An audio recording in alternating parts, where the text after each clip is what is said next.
भी सोचा है कि 4 रुपए में बिकने वाला ये पान मसाला अजय देवगन, शाहरुख खान और अक्षय कुमार जैसे महंगे एक्टर्स को कैसे अफोर्ड कर सकता है। पान मसाला, गुटखा, खैनी, उप्स, मेरा मतलब है ये केसर इलायची इंडस्ट्री कितने पैसे कमाती है। ये रंगीन प्रोडक्ट्स बनाने वाली इंडस्ट्री एग्जैक्टली कितनी बड़ी है मुझे भी नहीं पता था, लेकिन इसका आंसर जानने के बाद आई वाज शॉक्ड। तो आइए जानते हैं how big is Indian spitting industry.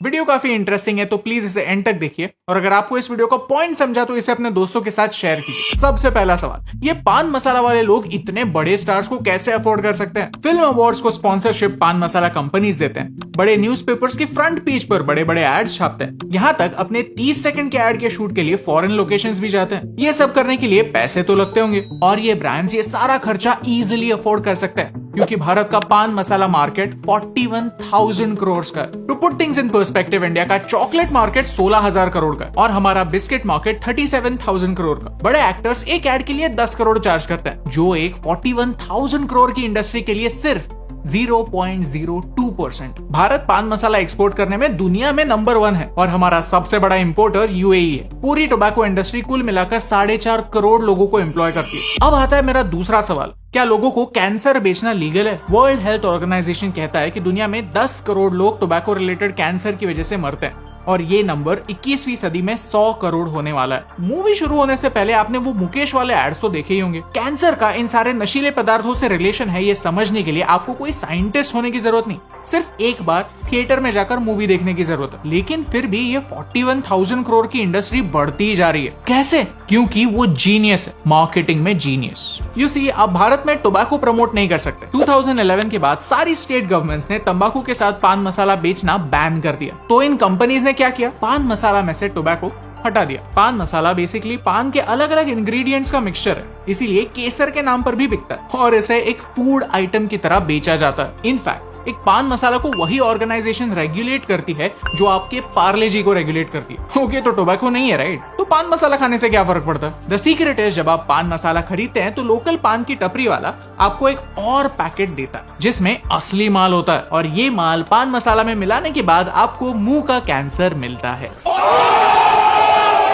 Literally मैंने एक्सपेरिमेंट करने के लिए सिर्फ ये पैकेट मांगा और उसके साथ साथ पान वाले ने मुझे ये पैकेट भी दे दिया, मेरे पूछे बगैर। रिस्पॉन्सिबिलिटी से भागने में पान मसाला कंपनीज माहिर, क्योंकि टेक्निकली उनके प्रोडक्ट में टोबैको तो है ही नहीं, तो इस पैकेट पर कहीं भी वो कैंसर वाली वार्निंग भी नहीं है। इसी मोरल के पीछे छुपकर बड़े बड़े स्टार्स इसे प्रमोट करने के लिए रेडी हो जाते हैं। ऑफ कोर्स 5-10 करोड़ मिल रहे हैं तो ना कौन बोलेगा। इस स्टाइल ऑफ एडवर्टाइजिंग को सरोगेट एडवर्टाइजिंग कहा जाता है। अल्कोहल की एड बनाना बैंड है, तो अल्कोहल कंपनी सेम नाम पर क्लब सोडा निकालते हैं ताकि ब्रांड की इमेज बने। कैसेट्स एंड सीडीज निकालते हैं ताकि ब्रांड का नाम याद रहे।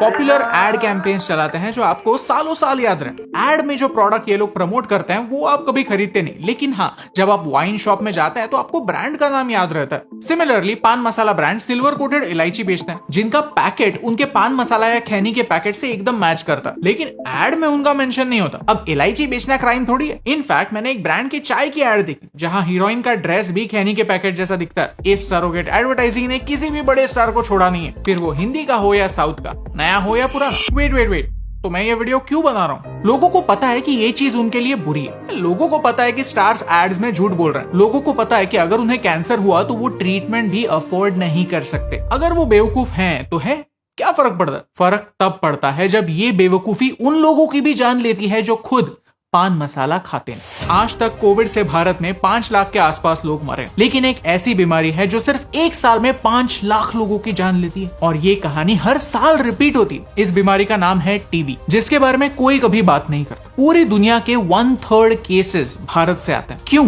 क्योंकि टीबी कोविड की तरह ही ड्रॉपलेट से फैलता है। जब एक इन्फेक्टेड इंसान खांसता है, छींकता है या फिर रास्ते पर थूकता है, तब उनके इन्फेक्टेड ड्रॉपलेट्स उनकी बॉडी से निकलकर हवा में जाते हैं। सवाल यह है क्या बाहर के लोग छींकते खांसते नहीं?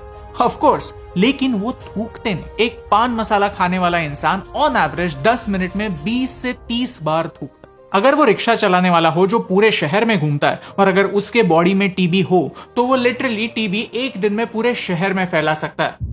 आपके घर ला सकता है, आपकी किसी भी गलती के बिना आपकी लाइफ बर्बाद कर सकता है। तो हम क्या कर सकते हैं? इस वीडियो की शुरुआत में मैंने आपको बताया कि ये पान मसाला इंडस्ट्री कितनी बड़ी है। उसका एक रीजन था क्योंकि मुझे इस इंडस्ट्री को एक सवाल पूछना, अगर करोड़ों रुपए एड्स पर खर्च हो सकते हैं, अगर आपके एक एड में एक से ज्यादा स्टार्स हो सकते हैं, तो आपके टोटल बजट में से एक छोटा सा हिस्सा आप लोगों को थूकने से रोकने में क्यों नहीं खर्च करते?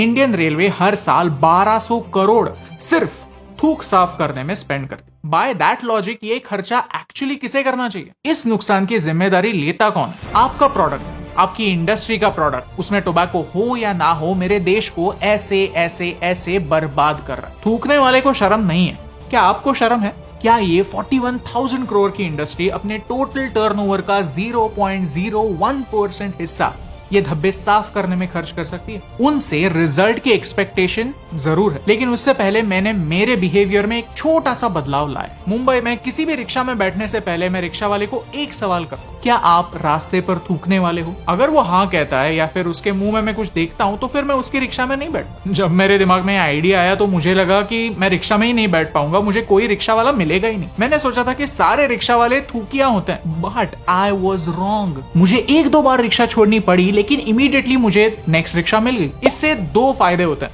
एक, मेरा पैसा सिर्फ उन्हीं लोगों को मिलता है जो नशीले पदार्थ खाकर अपनी गाड़ी रास्ते पर नहीं उतारते। ऐसे लोगों को नहीं मिलता जो मेरे पैसे से ये चीजें खरीदने वाले हैं। पैसा अच्छे लोगों को मिलता है, अच्छे लोगों का फायदा होता है, प्लस मुझे टीबी होने का चांस कम होता है। और दूसरा, थूकिए लोगों को एक रिमाइंडर मिलता है कि मेरे जैसे पागल लोग हैं जो उन्हें सवाल पूछते। अगर उनके मन में थोड़ा सा गिल्ट होता है तो होने दो। आज प्रॉब्लम यही है कि जो लोग गलती कर रहे हैं उन्हें रोकने वाला कोई नहीं है, उन्हें सवाल पूछने वाला कोई नहीं है। पुलिस वाले भी तो थूकते हैं, लेकिन हाँ, जो लोग भुगत रहे हैं वो सच कहने से डरते हैं। क्यों?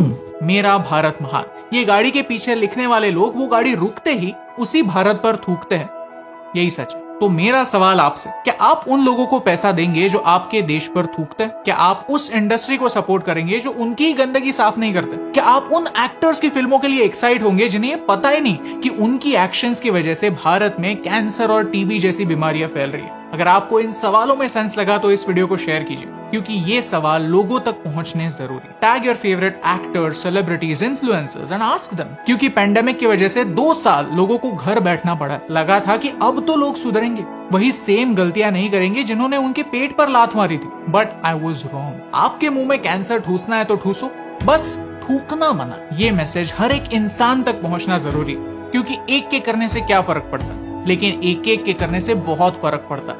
और इन दोनों लाइंस में सिर्फ एक का फर्क है, and that's the reason why फर्क पड़ता है।